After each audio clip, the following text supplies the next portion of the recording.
On October 7th, Israel experienced the deadliest massacre it has ever faced. Over 1,200 people were murdered. 240, 50, 60, we don't even know the numbers, have been kidnapped. And although a few have been released, there are still many being held captive. And today, all the way from Israel, we have family members of those who are being held to tell us their story so that we can help bring them home now. There is no time to wait. Thank you for being here. Thank you for advocating for your family members and really pausing your life in order to share their stories. I can't even imagine what you're all going through. So there's two representatives, two different families. I'm going to start with you beautiful ladies first so you can share your story. I have, you're here for Itai Sversky, correct? And he's a 38-year-old man from Tel Aviv who was visiting his family when he was abducted. And so I'd love for you both to share, he's your cousin, share with us why you're here and what happened on that day. So on that day, we woke up to the sound of sirens in Tel Aviv, which is very unusual. But we also heard about sirens in the kibbutzim near the Gaza border and had to check up on our family. And that is when we started getting messages in the family WhatsApp group. Orit, Itai's mother, they were together at the time in the shelter. They told us, she wrote us, please pray for us. We hear bombings and shootings. We hear people shout, terrorists shouting. We're so scared. We are hiding underneath the blankets. We don't have any electricity on, so we don't know what's going on. They asked us, what does the news said? And we asked them to keep sending us messages every few minutes so we will know that they're okay. At 10:14, Itai's dad, Rafi, he was in another house in the same neighborhood. He wrote to us, please pray for, he wrote to us, they're inside the house. Please call for help. And that is the last message we got from him. He was shot together with his 3 golden retrievers that were with him in the shelter. After that, Orit told us they hear it in the neighbor's house, so they really knew it was coming for them. And then Itai told his brother that all of the windows of the house were shattered, and he's really worried about Dad. He doesn't know it. It was like 15 minutes after this message. And at 10:48, Orit told us, wrote to us, sent us a red heart. And that is the last message we got from her, from both of them.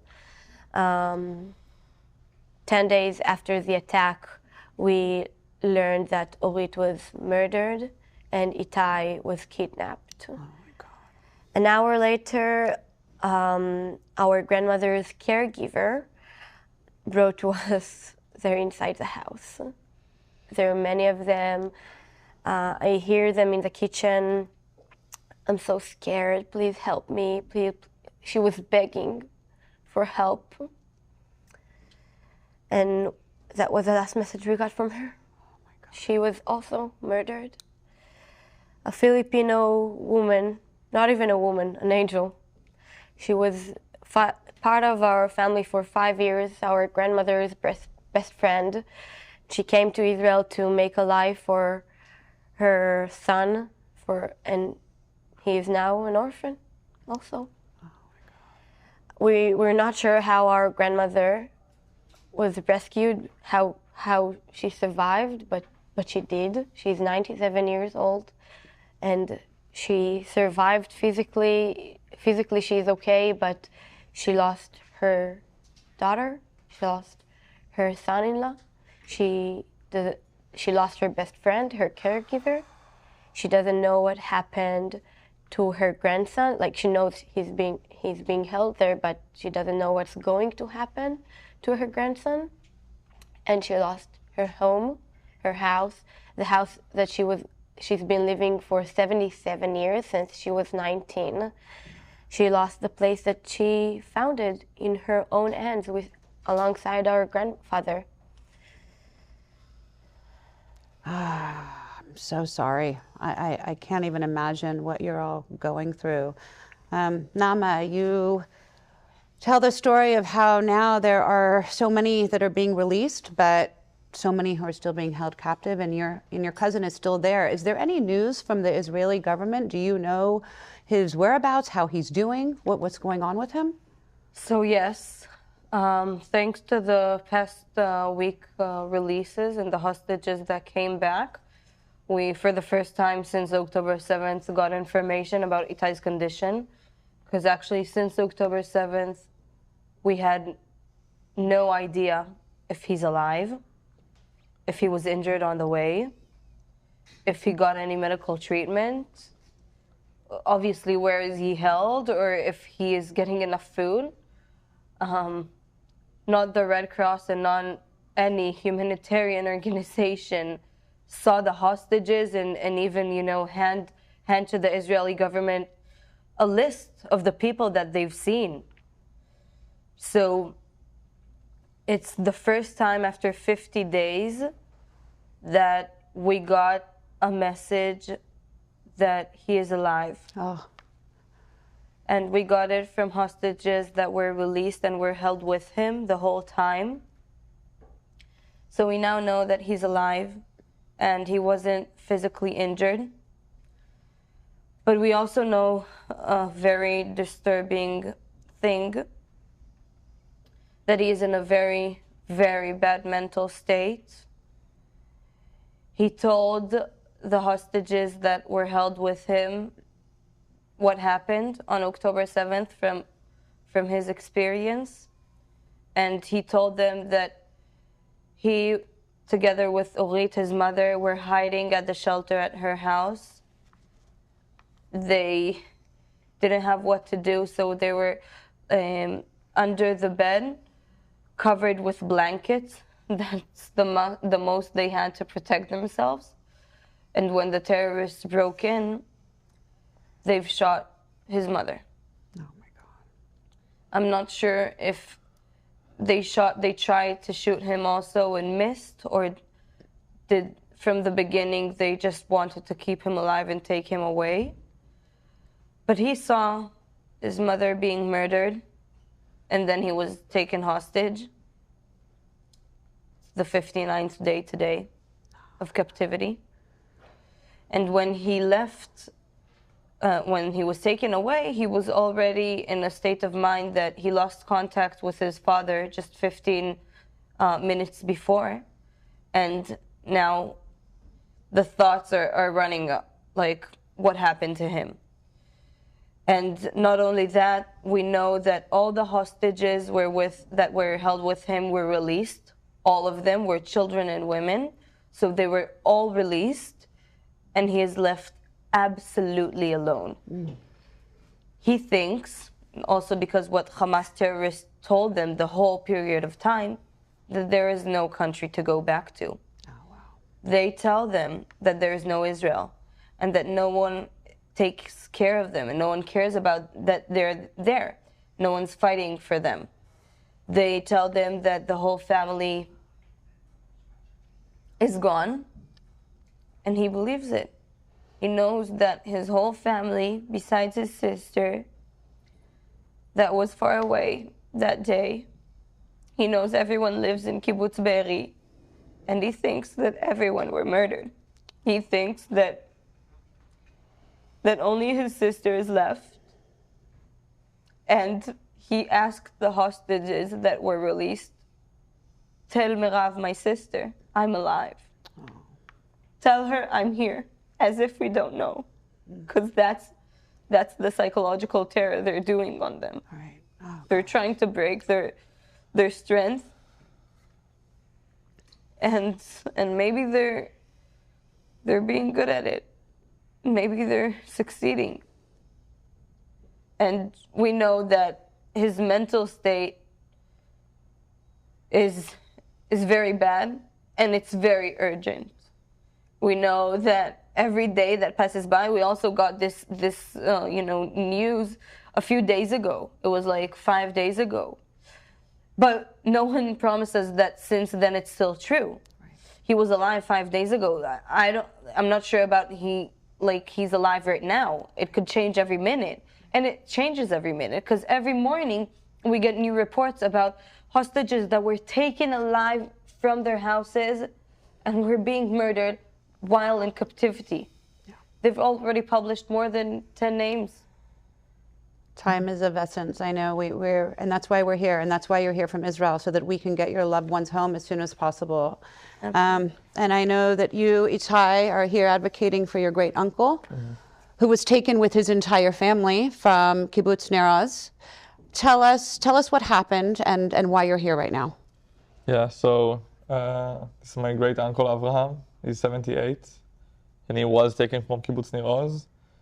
We thought that he was taken with 3 other family members of him all together, but the other 3, his wife, his daughter, and his grandson, Ruti, Keren, and Ohad, were released almost 10 days ago. And we know now their side of the story, and we know that the 3 of them were taken at the beginning.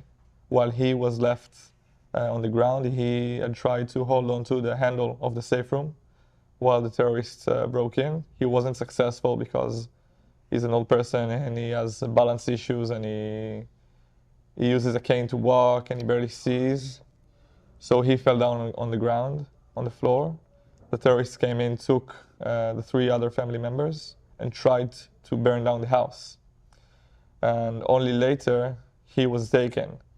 We know that because what Keren and Ruti told us, is they thought that he had been murdered and he was burned down with the house, but it didn't happen eventually. And they weren't held together in captivity. And we need to do everything to bring him back home as quickly as possible, because he also doesn't have the time. He needs to take medications daily. We don't know if he's getting them. We know also for a fact that his mental state isn't good either. He was also with a lot of hostages that were released. So. Do you have any update from the Israeli government as to his whereabouts, or whether we know if he's alive, if he's well? So about whereabouts, nobody knows anything. Only Hamas does. And we know that he is in Gaza. And we know from released hostages that he is alive. We know that he's injured because he fell off a motorcycle when he was abducted. And this is all we know. We know that he's held somewhere in the tunnels in Gaza. And we know that he doesn't have a lot of time. Wow, I just can't even believe that they are holding the elderly and these innocent people, and that, like you said, the Red Cross is going in, but there's no updates. We don't know why we can't get these innocent civilians home. So you've come all the way from Israel, and you're advocating for the release of your family members. What is it that the international world can be doing? What should we do? How can we help? So I think that what we need to do is making sure that everyone is speaking about it, because this should be the #1 priority for everyone in the world, for everyone who believes in human rights, and for anyone who advocates for human rights, because these are innocent people that were abducted violently from their homes, from their beds, in pajamas, barefoot, on a Saturday morning, a Jewish holiday. This is crazy, and if you believe in human rights, this is human rights. This is a crime. This is an ongoing crime against humanity that is being done by Hamas, and the entire world should do everything. And there should be a lot of international pressure on all players to release them as soon as possible. We saw that it is possible. Almost 100 hostages, more or less, were released thanks to international pressure, but it's not over. There are still 130 more hostages being held there. We need to continue pushing and doing everything we can to release them as well, because the men suffer too.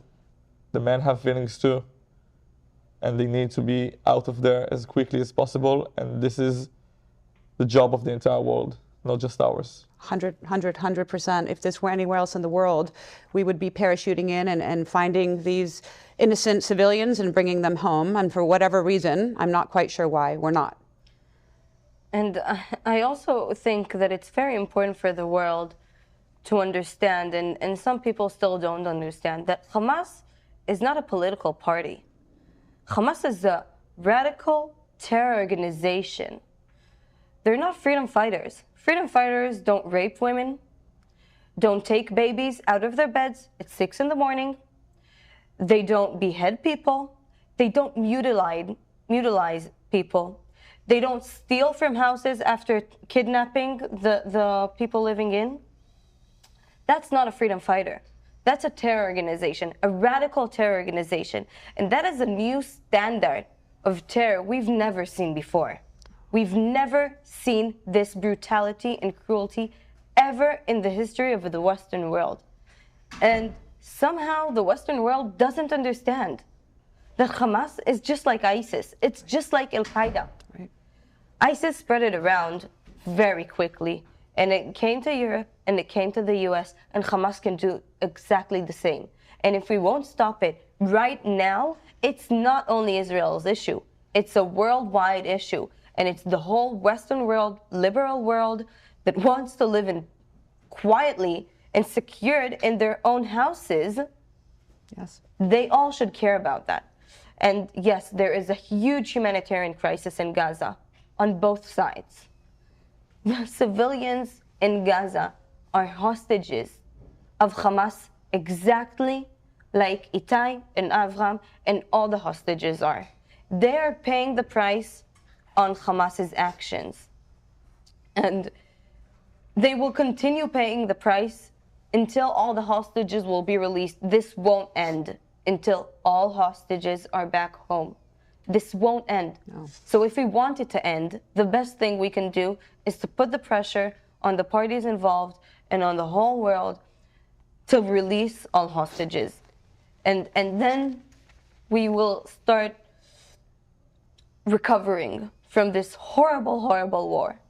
You know, you're all very young and you all care so deeply. And here in the United States, our young people, many of them, have been ripping down the flyers and the pictures of your relatives that we have pasted. They're ripping them down because I'm not quite sure they know that Hamas is a terrorist organization. They think that they're freedom fighters. So what's your message to these young people? I think it's very simple. The people who put up the posters want the hostages released, and the people who take down the posters don't want the hostages to be released. So I think it tells you everything you need to know about these people. I think they don't understand, maybe they do understand what they're doing, but they're definitely not on the good side, because if you tear down a poster of my great uncle or of Itai or of innocent people or of kids, if you tear down a poster of a kid who is held hostage by a terror organization, you're not on the good side. That's for sure. I thank you all so much for being here, for traveling around the world to spread light and awareness around the fact that there are still hundreds of innocent civilians being held by a terrorist organization. And if you have one last message to share with the world today, what is it that you want us to capture and spread around the world?